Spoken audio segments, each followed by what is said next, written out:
thank you for this opportunity to interview with you tonight. I'm excited about the things I've learned about the Natchitoches Parish school system, and I'm excited about sharing with you some things about myself. Just a few things that aren't in the resume. I'm the mother of 4 adult daughters. I have my oldest daughter is an Air Force aviator and a veteran. I have my second daughter, Rachel. She's the Writing Center Director for Ole Miss. She received her doctorate 2 weeks before I did. Take that as a lesson in humility or a lifelong goal. My third daughter, Sarah, she's a high school English teacher in Pleasure Parish. And my youngest daughter, Julie, is a dialysis nurse in New Orleans. I also have 4 grandchildren. If I started talking about them, I'd use up this hour and every other hour there is. But if you have some time later, I've got a few thousand photos on my phone. Handy, right? Right there. So I am the wife of a retired Air Force aviator veteran, and that explains some things on my resume. We lived in 6 states and moved 8 times in 22 years. So during that time, I was a mother and a high school science chemistry teacher. And so I taught in all those states. And we homesteaded at Barksdale Air Force Base back in 2000. And I taught for 5 years in Pleasure Parish and then entered administration. So I have some experience in content-specific curriculum as an assistant principal at a large high school, principal at a large middle school. My current position as supervisor of high school curriculum, I handle all 4 content areas and supervise the coordinators of those content areas. I also am the administrator for Title I, for Title II, Title IV, Direct Student Services, and Educational Excellence Funds. So, and other duties as assigned. There's a strategy, really I consider it a mindset, called design thinking. And it originated in the late 60s, a fellow named Herbert Simon. And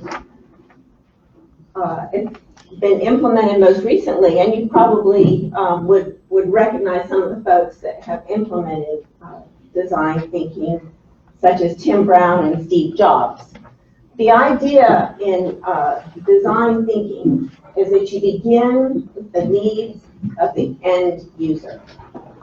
So that's my science geeky way of saying, in order to prepare for this interview and potentially leading this district, I needed to know some information about the end users in Natchitoches Parish.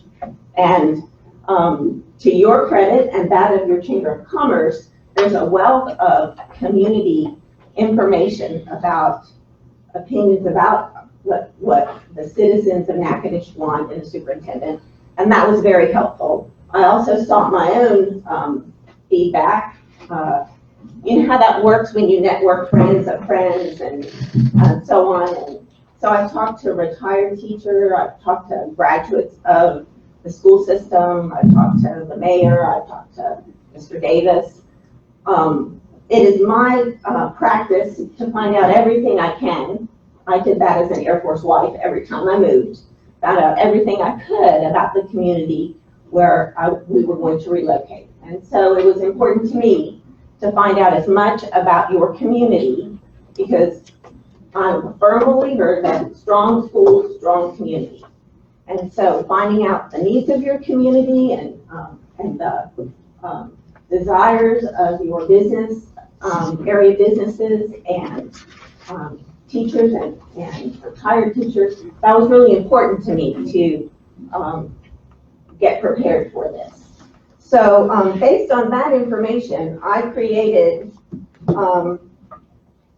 this entry plan that I've shared with you. And it's an overview document. It's not designed to be a strategic plan, but rather one based on my own philosophy of leadership, which includes being transparent and building successful relationships, successful schools being necessary to strengthen and grow the whole community. And I believe that improving our school system will attract new business and industry to our area. And the addition of new business and industry in the area of Natchitoches Parish will then result in more successful schools. It's kind of, is it a chicken or an egg, or I think more it's a cycle. Very symbiotic relationship. So the goals of my leadership, of my superintendency, should I have the opportunity to serve, would be to establish a collaborative, positive, and productive working relationship with you as board members, with district office staff, with school leaders, establishing trust with constituents, becoming even more familiar with student data, and spending some time experiencing the traditions and the culture and the joy of living in Natchitoches Parish. Spending time listening to major stakeholders and developing relationships. And most of all, setting that mindset with everyone I come in contact with that strong schools equals strong community and vice versa. So if you look through the 100-day plan, I broke it out into periods of days, and I'm not going to read all of this to you. I prepared it for you to review, but I want you to notice that the emphasis in this plan is to spend a good deal of time listening and learning and establishing communication routines, being transparent, being available, being visible, not just all day long in and out of schools, but in the community and being involved. And then capitalizing on some things that you already have in place that are really impressive. The more I found out about the early childhood work that's been done in Natchitoches Parish, the more impressed I was.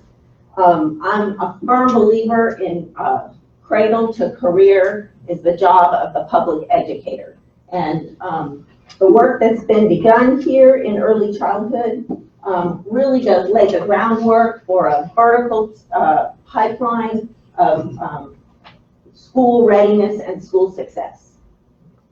As we move on in the plan, there's some things about holding open houses and town hall meeting types of things to meet the public, and I would think that would not just occur here, but at different schools in different areas. One Saturday I came to Natchitoches and just drove around because I wanted to see what the school buildings looked like, just so I had a picture in my mind as I looked at data and talked to people. And I was really amazed at how long it takes to get to Marthansville from Front Street.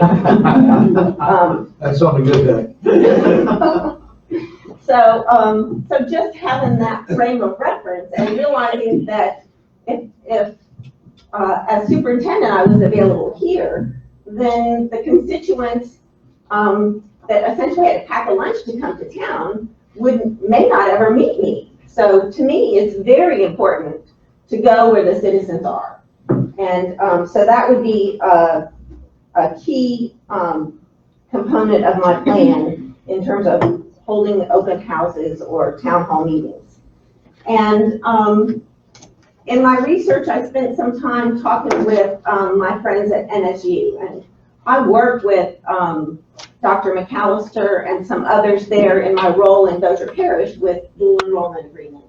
So I spoke with her, I spoke with Dr. Maggio, Van Erickson was in my doctoral cohort with me, so I've spoken with him. And I get the feeling from these folks that they are very anxious and willing to increase partnerships, expand relationships. And to me, that's very exciting because I have a lot of respect for Northwestern. I had a daughter who graduated from Northwestern, the nurse. I had a daughter who went to the Louisiana School of Math, Science, and the Arts. That's the one at Ole Miss. So I've had some interaction with NSU outside of my role as an educator.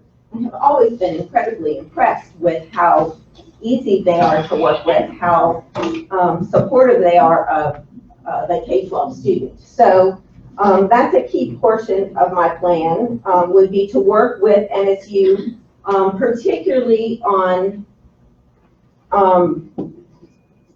teacher training. One of the things I heard when I spoke with folks was a concern about long-term subs and teachers that weren't fully certified, or and I think that that kind of partnership with Northwestern would be a key component to strengthen that. Also expanding CTE with the Central Louisiana Technical College. And when I spoke with Mr. Davis, he talked about this program called Go Fame, and I didn't know anything about it. So I spent some time looking at that, and I also explored some of the manufacturing employers in the area. And I think that that's a key program to draw into, to feed students into, because I think that that's a great opportunity to provide students a way to some high-wage employment. So I think I'm going to stop there. Dr. Johnson, thank you. We're at this portion of our interview where we will be asking you questions. Sure. We will not make eye contact. We'll be taking notes, and we want to apologize for that in advance. You should have those questions in front of you, so you can read as we and follow along as we ask those questions. Do you have any questions before we get started? I don't think so. Mr. Garner, can you lead us out? Yes, thank you for your application. The question is, what is your philosophy on discipline and why? Well, I think that discipline is a means of changing behavior. So when there's behavior that's interfering with the learning environment, then we should take actions that cause the behavior to change. And we need to do that in a way that is most respectful of the student, that is most respectful of instructional time, and that reinforces the authority of the teacher. Thank you. Any follow with that, board members? I have a question, Dr. Johnson. So you most respectful of the student and also instructional time. What experience do you have, and what plan have you implemented, and what process do you do to do those two items? Well, I think that oftentimes training teachers in some good classroom management techniques that that respect students. It's my experience that anytime a student doesn't have a choice, doesn't have an opportunity to make a good choice, they won't. You know, that they will, if you confront a student, then without an opportunity to opt out, they will rebel. That's my experience as an assistant principal and principal in my administration. We did some things like we tried to make sure that there was an adult that was responsible for several students and built relationships with them while the students were on our campus. So that there was an advocate, so to speak. We had these advisory groups that met 25 minutes every other week. But those teachers or staff members or custodians were responsible for meeting with those students and checking on them. So when a student felt like their back was up against the wall, they had an advocate to go and talk with. The advocate, or the advisory teacher or staff member, also could help the student's teachers understand some things about that student. You know, what their home life was, what kinds of challenges they were dealing with. What did that do to your suspension and in-school suspension rate? It dropped. It dropped significantly. Do you have any percentages or numbers that we can? When we implemented that, it took a while. It took over the course of a year, though. We were able to lower our out-of-school suspension rate and in-school suspension rate by more than 20%. Okay. We also implemented a Saturday school program that was also attendance recovery and credit recovery. So that also impacted students, and parents would prefer the Saturday option, and so would we, frankly, than out of school or in school. So we use that very heavily. Thank you. Any follow-up with that? Is there any other program that you take in place that you involved in that would assist the students become, the parents of the students become more involved with those children that you had disciplinary issues? Because it's difficult sometimes to get them to get involved until it's at the point where there's a suspension situation occurring. Absolutely. And one of the things that we found that was helpful, we put teams of teachers and administrators, and I used my school SRO, and we did home visits. And we met with parents in advance. We knew some students that were at risk. We knew some students that had reached out because they were unhappy or had some anger issues, and we made those home visits in order to encourage parents to come to the school. And we also we did some things. I called it student show-off night, and we had students. Every student had something to show off that night, whether it was a performance in their Spanish class, their choir class, PE classes, showed off some archery and some line dancing. Every student was part of a show-off. So that encouraged parents to come to the school in a really non-threatening and a very supportive way, because they weren't going and seeing a performance that their child didn't have any part of. Every student had an opportunity, was part of some sort of performance or reward, showing off their work. Okay. So when children are in the arts or, performing arts or things like that, are they a lot less potential of being a discipline problem? I think so. That's my experience. I am not an artsy or performing sort of person, and those kinds of classes that tend to have less structure are not part of my wheelhouse. I have an older sister who sings beautifully. She lives in Virginia, but she would talk about how students in her school that had problems in every other class were not discipline problems in her class because they enjoyed what they were doing so much and they had an opportunity to perform. That's why I'm so excited about the State Department's new portion of the accountability formula is the interest and opportunities.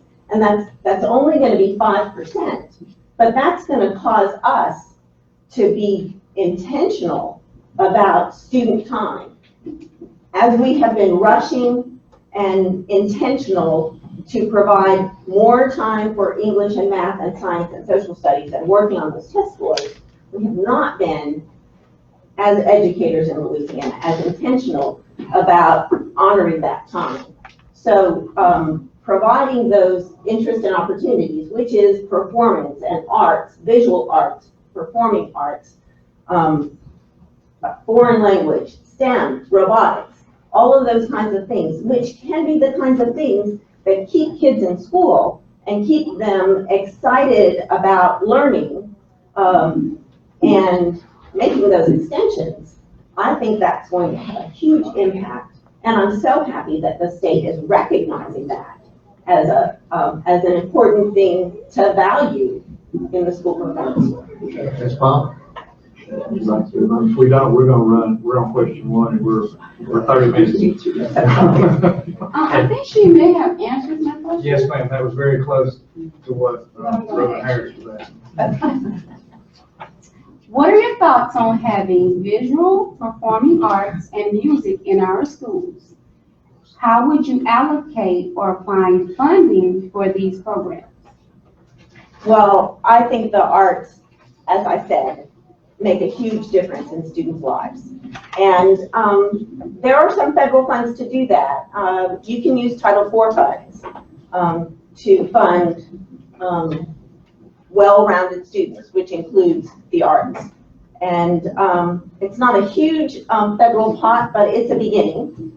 And I think that my experience with particularly elementary school teachers is that given the opportunity, they would really like to, many of them have those skills and, not skills, talents, and given the opportunity and encouragement, might be quite qualified to implement those things. Can you follow? Mr. Dean? This is a totally different subject. Okay. What experience do you have in budgets? Oh. And in a deficit year, what would be your analysis and rate of the situation? Okay. Well, as a building principal, I've dealt with the budget. In my current role, I manage the curriculum budget that's about $300,000, but I also manage Title II, Title IV, direct student services, and the Educational Excellence Fund. So, so I have a lot of experience with budgets. Not whole big budgets of a school system, obviously, but I think deficit spending is really dangerous. And I would sit down really with the chief financial officer and go line by line through our budget to find out where the money was going and how it was being spent. The other thing I've learned is that there are some funds that are unrestricted. ETH is one of them. So try to use the unrestricted funds first. Federal funds that are unrestricted or for certain purposes, try to use all of those things first. Keep the MFP for salaries and benefits, and then figure out where the shortfall is between the two, and then be really intentional about servicing students and what would have to be, what you'd have to give up in order to not be in the red. Okay, thank you. Do you have the last part of that question? Well, last part of what process would you recommend to correct it? You just answered that part last, so that's good. Any follow-up? Ms. McKessie? Good evening. Good evening. How will you advise the board of all situations and issues that pertain to the schools, students, and facilities in a timely manner? Well, I like to communicate in several ways, and most importantly, if there are things going on, you as the governing board of Natchitoches Parish School System need to know about it. And some things you need to know about immediately. So I always prefer face-to-face communication whenever possible. So that was sort of my intention of driving around at the schools and figuring how long it would take me to get someplace if I really wanted to talk to a principal face-to-face or a teacher. But in terms of meeting with you, text messages, if it's immediate, if it's emergent and I can't get you on the phone. But I would like to, if you notice in my plan, I would like to develop a routine method of communication, but one that fits your style as well. Some of you, may not be able to look at text messages or email except after your workday or during lunch. So there would be times when I would want to know your preferred method of communication. And as a superintendent that serves the school board, I would honor that to communicate with you the best way possible. To me, information is currency. And when you have the same information that I do as a superintendent, then that currency can be spent on working together and being positive. Did I answer all that? Follow it? Okay. So emergency type situations arose in regards to students, what would be your immediate response to communicate to those persons that needed to be made aware? I would, if I were close enough, I'd come in person. But phone call would be my next choice. And then a text message would be my third choice in order to make sure that you got information immediately. The last thing a board member needs is to hear it from somebody else besides me. You did mention emails. What is your, is that a priority? I like to communicate. I like to communicate by email. If it's short and sweet, because I feel like you are all busy people just like I am. And if an email message is more than 4 or 5 sentences, I'm going to skim it and decide whether I'm going to start and get back to it, or whether, or maybe whether I'm not going to read it at all. So my emails are always going to have a subject line, and they're going to get right to the point, because that's what electronic instant communication is for. Thank you. Dr. Johnson, Yes, and sir. you have started down this path. Based on your knowledge, what do you perceive as the top 3 issues in our parish, and what are your plans to address these items? One of the things that someone told me was that perhaps community members didn't have enough information to trust the school system. And so to me, that means communication, visibility, and communication. So as I said, information is currency and power, and lack of it breeds distrust. So if you look at my plan, I talked about those town hall meetings. I talked about weekly updates to all of you. If there were something emergent, it would be emergent. But otherwise, it would be, if you could count on a weekly day and time when I would update you with what I felt like was the business of the school system. So the trust of the community, transparency, letting the community know what our concerns are and how we're dealing with them. And so communication, transparency, visibility of the superintendent. Certainly, student achievement is by far the most important issue, and a difficult one in our current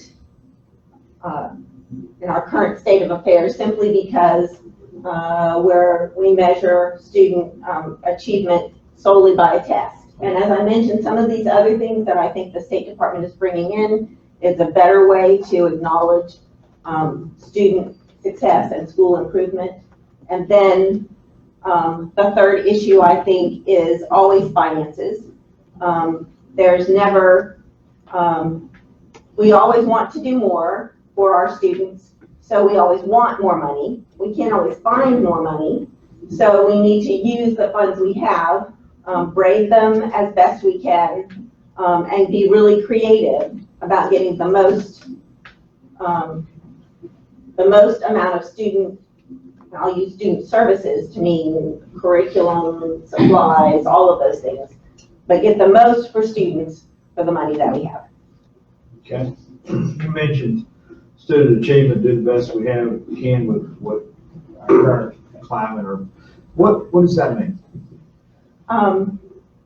Well, I just think that in our current state of affairs in Louisiana, we have a test that at the K through 8 level, is what most people use to judge student achievement. And I think that there are other things that are valuable in looking at student achievement besides simply the test scores.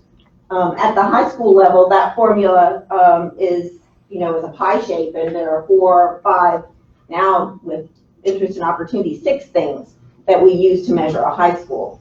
So a middle school is measured by primarily test scores, a little bit about credit accumulation when they get to high school, and interest and opportunities. So I'm a firm believer that every student needs to experience high quality, grade level curriculum, regardless of where they go to school. And that's the way to raise student achievement. I'm just saying, when I say the state of affairs, sometimes a test score and a school SPS score doesn't tell the whole story. Okay. Thank you. Ms. Phelps. Dr. Johnson, yes. What steps would you take to evaluate the current leadership positions within the central office? And please provide a time when you had to repurpose an employee to move them to a more productive position. Okay, well, my experience with employee evaluation, we start with a job description. Unless the employee is in an instructional capacity and works with students and scores, and in which case we use the compass rubric and the BAM scores. So in terms of central office staff, I would say that we would start with the job description and look at how the employee was fulfilling those responsibilities. I don't think of myself as a new sheriff in town that would come to clean house or to make anyone feel uncomfortable. I always believe that as an evaluator and a supervisor, that making expectations very clear and giving individuals an opportunity to meet those expectations before making any judgments. As a new person coming in, I wouldn't have any preconceived notions.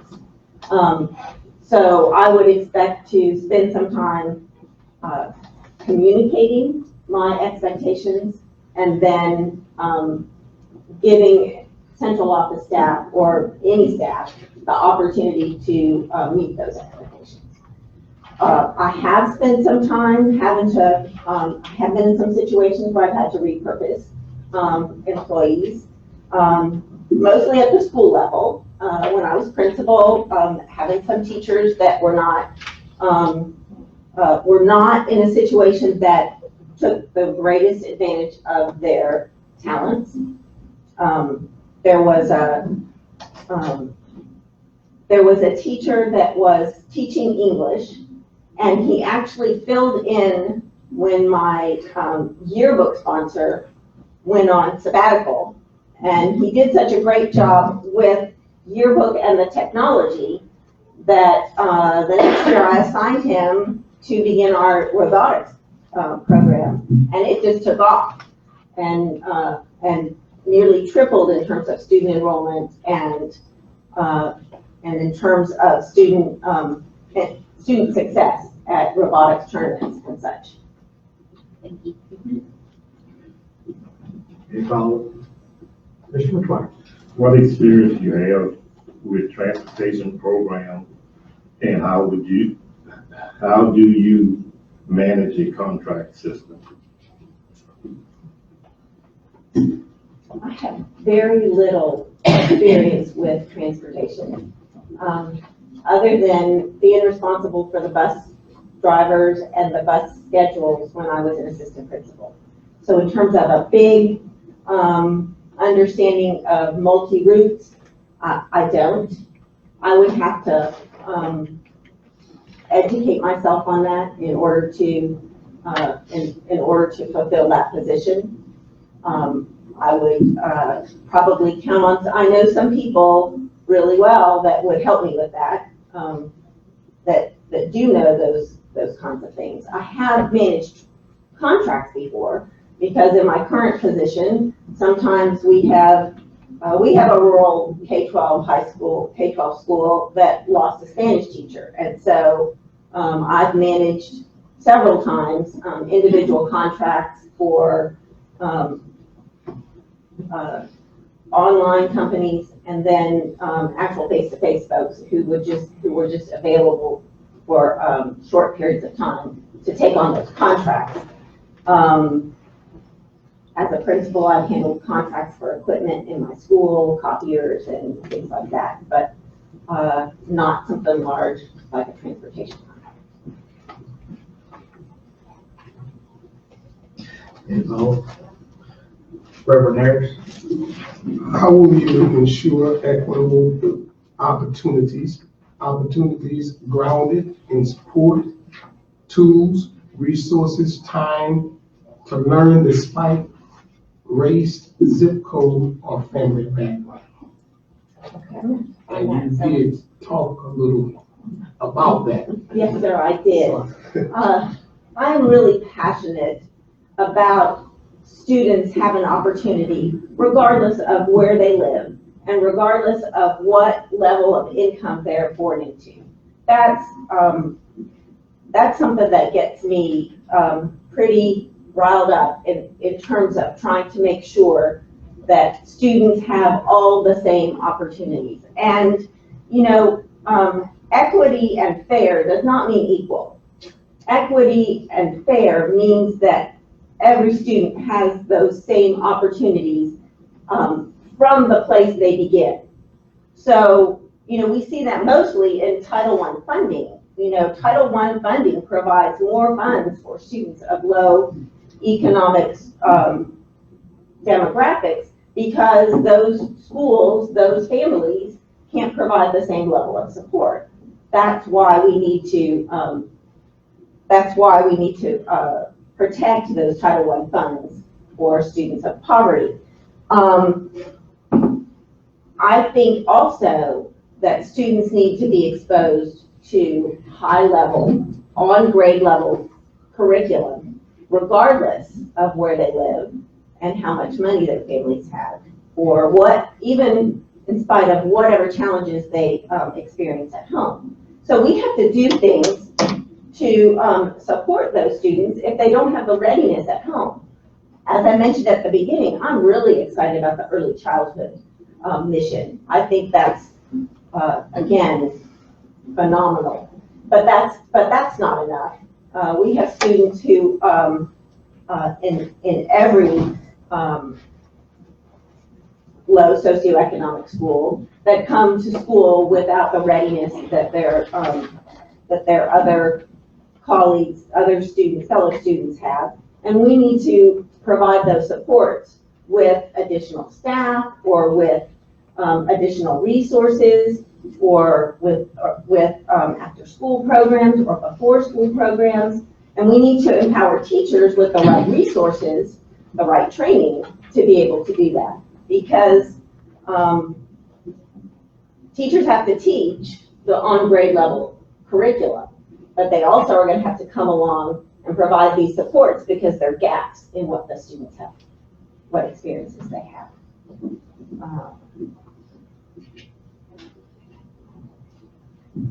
Supports, tools, resources. I think that's And then your bio too, I read it, some things that you done. Okay, any follow-up? So would you be supportive of your teachers being required to, get cultural diversity training? Yes. Teachers.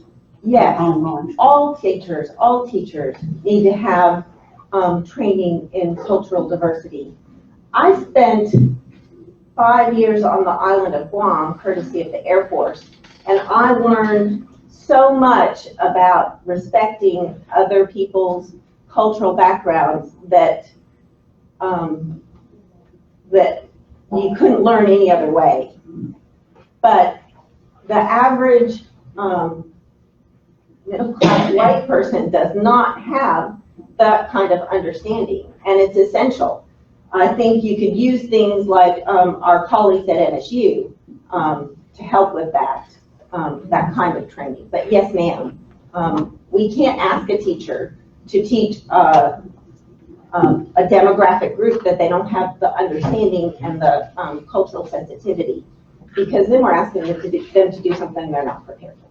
I totally agree with you. Thank you so much. Thank you. Ms. Broadway? Please explain your description of an instructional leader and provide specific examples of how you have demonstrated this quality with faculty and staff. An instructional leader needs to lead everything that has to do with student learning. And so that means an instructional leader does not have to be an expert on every content area, but as an instructional leader, I need to know enough about what's necessary for on-grade level instruction in all content areas. So I have demonstrated that in a couple ways in my experience. When I was a middle school principal, I established lead teacher groups, and I had a leadership team. So that group of people, of experts, helped me understand some of the intricacies of their specific content area that perhaps were not my specialty. I'm a science teacher that likes to read some. I'm not an ELA. My strength is not in ELA. So I empowered some folks that had the expertise, not only to educate me, but also to lead my agenda among their peers. And so an instructional leader needs to listen to those that have more expertise in specific areas, but needs to be able to take that information and make the best decisions for students, not just teachers.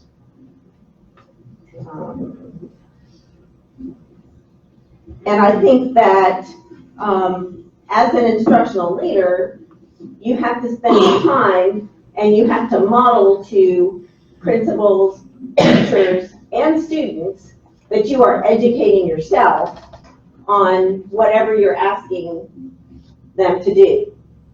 It's easy to say, we need to implement the new ELA guidebook curriculum because it's been improved. Well, roll that out to high school English teachers without me knowing enough about how that's changed and what the implementation is going to look like. That's not leading. If I don't have enough of the information to be able to model it, and lead it.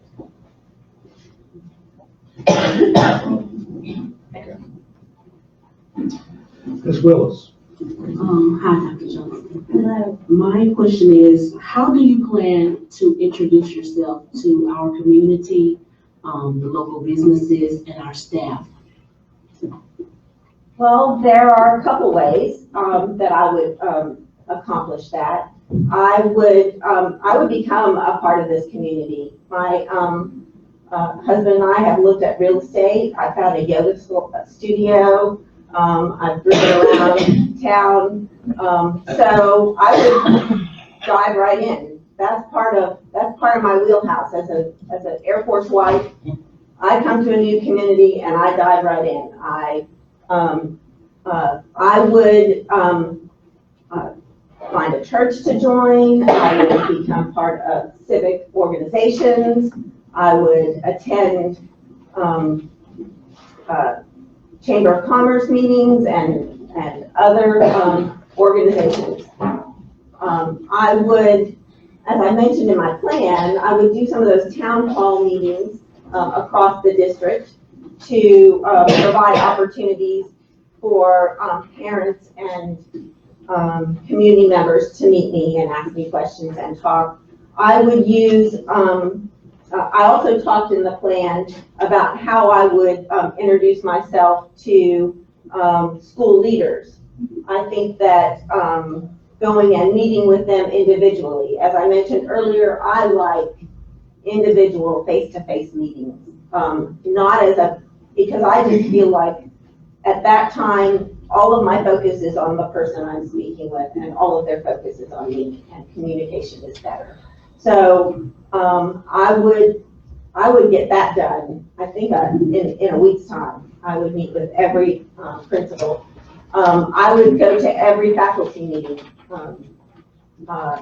until I've been to all of them, or visit with faculty members during the day for every school.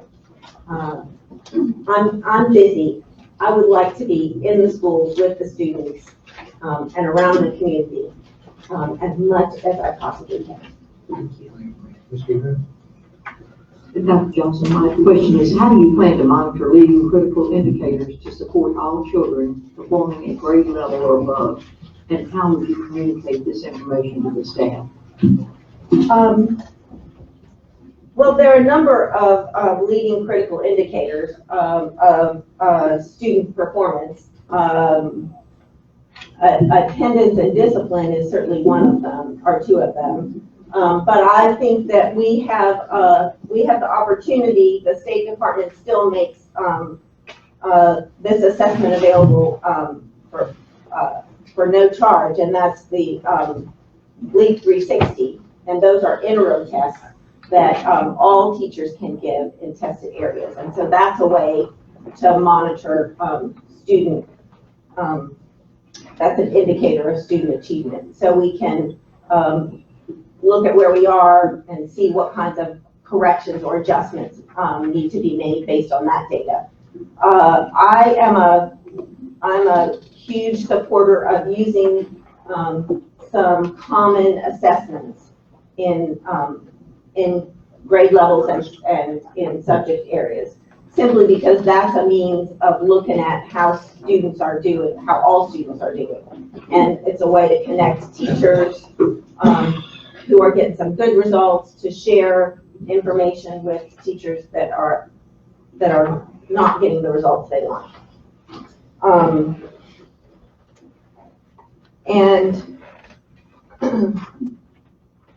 And I would use the curriculum staff, central office staff, to help me with that. And then we would get that data, digest that data, and then meet individually with building principals and their leadership teams to talk about what we see in terms of all of those key indicators. And then figure out what we can do as a central office staff to support that.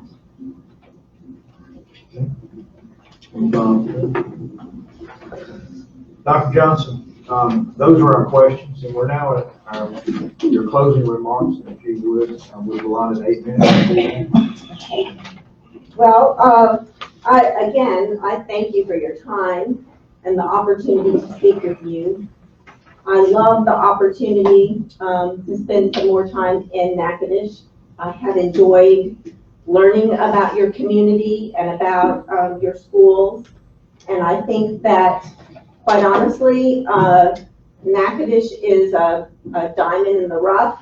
There are some things that, some places where improvement is needed, and I would love to be part of that. I have a passion for helping students, for increasing student achievement, and I really think that there are ways for some quick wins and then for some long-term support. And I really would like to be part of that. I think that lots of times district leaders and superintendents talk about being an A district, having A schools, and those kinds of grades are what the public sees. But when the graduation rate is 90%, then that means 10% of our students didn't walk across the stage. And when 90% of our students are achieving mastery and advanced, that means 10% of our students are not. And so until we meet the needs of every student, we cannot rest. We have to find whatever is necessary to meet the needs of students, because we owe it to them to leave our district with a diploma, with a trade or college ready, with dual enrollment credits, with Jumpstart internship opportunities. All of our students ought to have that in their pocket, in their toolbox when they leave our district. I started out talking a little bit about design thinking and that whole practice of beginning with the needs of the end user in mind. And that's what you folks did when you began your superintendent search. You were looking for what the end user needs. And all of the information that you collected, the Chamber of Commerce and the A+ Coalition and the open board meeting that you held, gather that information from your constituents, from your citizens. And that's a testament to the 11 of you, because that shows that you truly work for the citizens of this parish. And as superintendent, I would like to work for you and the citizens of this parish to make student achievement the best possible until every student is walking across that stage. Thank you. Thank you, Dr. Johnson. We really appreciate your time and your thoughts.